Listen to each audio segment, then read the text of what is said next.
Get ready for an exciting weekend of gaming at the UK Gaming Expo. These are the top games that we're excited about.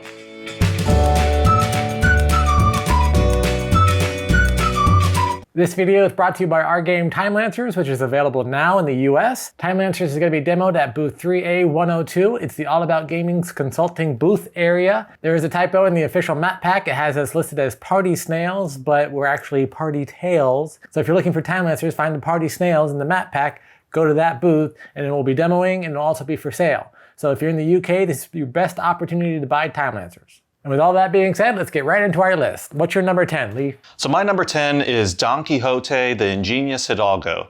So this game was kind of fun because there's Don Quixote and it kind of follows the story. He's moving along a path, and then as the players, you have to decide, is he going to go to one path or another? Like one as like a knight, or the other he's kind of falling into delusion. So I thought it sounded fun, and I definitely want to check that out. Number 10 on my list is Molly House. So in Molly House, players take the roles of the gender-defying Mollies of early 18th century London. They throw grand masquerades and cruise back alleys while evading moralistic constables who seek to destroy your community. There's bluffing, deduction, negotiation, politics, all those kind of things. So the designer is Cole Whirl, which I'm probably pronouncing that wrong, and he's a big famous designer. He did Arcs, he did Oath, did a lot of different games that you've probably heard of, probably played, a lot of top 10 games for a lot of people. And so I'm just interested to see what else there is to it. At number 9 for me, it's Prowl, Clans and Cunnings. So this game caught my eye just because it's like ninjas and animals, and the way it works is it's a competitive card game, and in the middle you'll see kind of these emblems of the 4 different like animal ninja clans, and I think they're based off the season, so winter, spring, summer, autumn. As we play the game, I think it's played over like 5 rounds, but basically you shift the hierarchy of whichever clan is on top. At the beginning of the game, you're gonna decide like which clan that you think that you're holding on to, which clan that you think is gonna be at the top at the end of the game. And then you play your cards to like slowly manipulate and move those up. What I really like is it's hidden who you're voting or who you think is gonna be there. So you can actually switch that out in the middle of the game if you're like, oh, you know what? No, I changed my mind. This isn't gonna happen. So thought it was a nice little fun hidden like, oh, but then also ninjas. Number 9 on my list is Last Week of Summer. It's kind of a retro game where you're experiencing your last weekend of summer in 1986, which I appreciate because that's when I was born. I obviously wasn't experiencing a high school summer in 86, but I just like the fact that it's 1986. In the summer of 1986, you just graduated high school and you have one more week of summer before it's time to head off to the real world. Turn programming, worker placement, variety of mini games. Each game, players set up their town using 4 or 5 possible locations, pick a movie at the video store, get high scores at the arcade, grab some fast food, hang at the Q-Mart, get the coolest albums at the music store, or learn some tricks at the skate park. At number 8, Distilled Cocktails. So this is just, the expansion or another addition to the Distilled game, which we love playing. Just excited to see what's new and different. Number 8 on my list is Line of Fire, Burnt Moon. So robots are fighting on the moon of Io, and you gotta see who's gonna win. It's a standalone 2-player card game that fuses the lean deck building of the award-winning Undaunted series with fast-paced lane battling, sharp decision-making, and clever positioning combined in a nail-bitingly tense, endlessly replayable, and lightning-fast experience. The artwork looked interesting, and I like the pitch of the robots fighting on the moon of Io. I like that science fiction stuff, and I haven't seen too many of the space games take place on Io and things like that. A lot of things do Mars or Jupiter or Galactic and things like that. So I'd really like someone focusing on that. For number 7, from the publishers of Brain Games, is Tokuri Taking. So this game just really caught my eye because it just seems like a really quick and fun game. I think the cover just has like these silly little dinosaurs and they're holding like the Tokuri, which is the sake vessels that you drink out of. On your turn, you have one of 2 choices. Either play a card face down and now that's like a Tokuri, like a full Tokuri vessel, or you play it face up where you're trying to drain it, and then at the end of the game, that you score somehow to see who's drained the most Tokuri in front of them, and then whoever's done the most wins. Number 7 on my list is Digit Code. Each player in a 2-player game creates a secret 6-digit code with 3 numbers above 3 numbers, with a 0 through 9 appearing at most twice and not adjacent to one another. The letters A through Y are used to indicate number segments in a column or in a row or within a particular digit. So I'm always a big fan of these deduction games. It kind of reminds me of Turing Machine, which I really like, but that had a little bit more to it. This sounds a little bit more simple, so maybe more people would be able to get into this one. So I just really wanted to see what this deduction game was all about.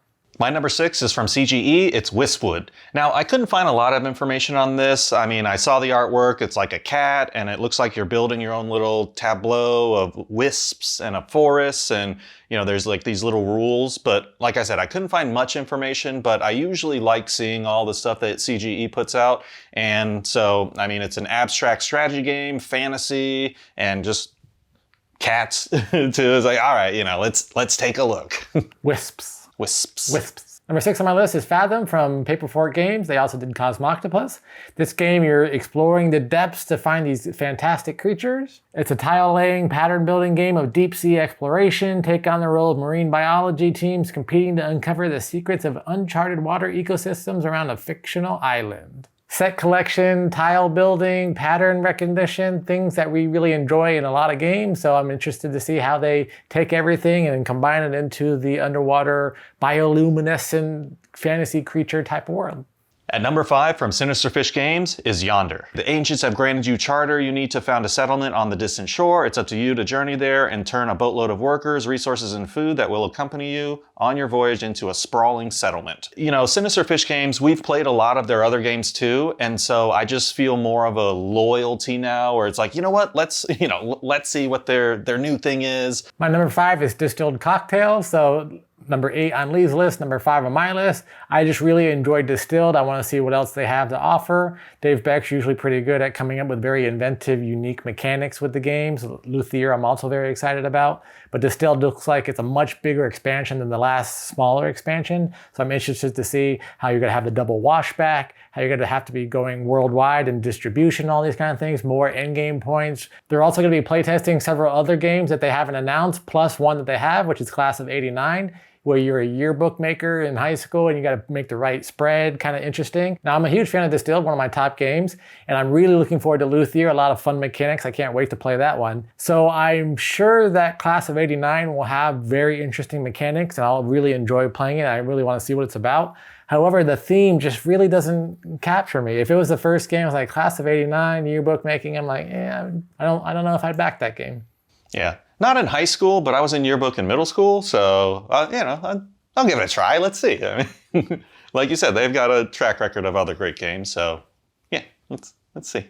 My number 4 is from Ocean City Games, and this is Towers of Ra. Now, this is a action, dexterity game, mythology, and just reading about it, basically, you're trying to build up a tower to Ra and don't let the god of chaos Apophis win. And so basically, everyone's getting cards, but you have all these little pieces and you're kind of stacking the cards and the pieces, making these like layers and towers in order to build the highest tower. Now, if you knock it down, then you're out of the game or you lose. But I wouldn't think that this would have been higher up on my list just because I feel I have shaky hands, but I do like the Egyptian theme and Ra and Apophis. So yeah, it's there. Number 4 on my list is Flippers. So you're a team of Antarctic explorers going out and trying to find food. However, it's one of those anthropomorphic games, so the explorers are penguins and seals and things like that going after the food. You gotta catch the most fish. The goal of Flippers is to have the highest food value at the end of the game, represented by the wooden fish tokens. Players gain food tokens throughout the game, and the food cards award extra points to explorers once the game has finished. So that's the game from Molinarius Games that I'm really excited about. They're also previewing something else at UKGE that I wanted to mention, which is called Time Troopers. I was interested in looking at it just because we have our game Timelancers, so I wanted to see another game about time travel. Also check that one out if you're more of a sci-fi person instead of a Antarctic penguin person. And now drum roll, we're getting into our top 3. My number 3 is Ofrenda. It's a card placement game inspired by Mexican Day of the Dead. It reminds me of the movie Coco, where you kind of have this altar and some past loved ones and you got to pay tribute to them. So you're collecting, you have to place them, and there's certain placement rules as you're getting these portraits of loved ones. I just thought it looked kind of fun, and it's also, you get to see other cultures and stuff too. My number 3 is Timber Town, where you're a beaver architect. So you're a beaver architect constructing a new town on the riverbank using buildings sent drifting down the river. Open drafting, tile placement, variable setup. I don't know, it just sounded interesting. It's a 2-player river drafting game where players grab tiles from an ever-changing board. Players place their tiles and their towns into the same column from which the tile was drafted from in an effort to match the objectives for that tile. Different objectives are used between each game, giving over 1,000 satisfying ways to score. It sounded like a lot of fun, and it's another one of those games where the cutesy animals are doing things, so I really like that kind of theming, so I'm really interested in Timbertown. It's from Alley Cat Games, which is also going to have Barbecubes there. Barbecubes is already available, but I haven't seen it in person yet, so if you're going there, you can see it in person. The pictures make it look really cool. I don't know if it's a lot of fun, but it definitely caught my attention, and looking at it, like, oh, Barbecubes, that looks fun. Yeah, it definitely caught my attention. The way I kind of saw it was like a barbecue operation. You gotta like either place things or something and don't let it fall down the grill. So my number 2 is from the publisher Office Dog. Now this one actually surprised me because it's a trick-taking game. It's the Fellowship of the Ring trick-taking game. I think the main thing that really caught my eye is that it's a cooperative game that kind of plays over 18 chapters and follows the Lord of the Rings story. One of the players is Frodo, and then you kind of read the chapters, and then other players can kind of select their role, and then you just kind of play a trick-taking game and you learn about the story. So you're reliving the Fellowship of the Ring. So I thought that was pretty fun, and I wanted to give it a try. My number 2 is Lost Ruins of Arnak, the big adventure chest that CGE is going to have. We got a chance to look at this at Gamma, and all the components that they're going to have, all the extra pieces that are included in the big box, add a little bit more extra fun to it, so I'm really excited about that. But more importantly, it's a big box that's going to have all the different inserts and everything you need to put all the expansions all into one box. And then both of our number 1s is our game, Timelancers. And of course you're going to say, oh, you got to pick your game as number 1. But I have to say, and you may say that I'm biased, but if I was just looking at a list of games and I came across Timelancers and I read the description, is a time travel themed set collection game, resource management. You have the cool pieces, the cool artwork, you're going around changing history, and as you change the history, it affects the other players. If I read that description, being a huge sci-fi board game fan, being time travel fan, resource management, set collection fan, all that kind of stuff, it would definitely be one that would catch my attention. And on a list like this, I would be like, oh, that would probably be number 1 on my list. So yes, it is unfair that it's our game. However, honestly, we designed this game because that's what we were looking for in a game. We wanted these mechanics, we wanted this thing, we wanted all these things together. This is what we want to play as a game, so of course it's going to be at least my number 1. Yeah, to those comments and questions that you kind of brought up, my response is, yeah, of course. I mean, we did put so much into it, but you know, it's because we're truly passionate about it and we love it. You're a freelance time traveler, you're trying to either revise or repeat the future, and just the great artwork of flipping and then affecting the other players, whether it's directly or indirectly to kind of affect their strategy. That's the heart of it in time travel. And those are the games we're excited about that are going to be at UK Gaming Expo. What'd you think? Are you excited about those or any other ones that we might have missed? Let us know in the comments below. Once again, if you're interested in Timelancers, go to booth 3A102. You can demo it and buy it. And as always, if you're enjoying our content, please like this video, subscribe to our channel. Until next time, I'm Lee. And I'm Kenny. I go party like a board gamer.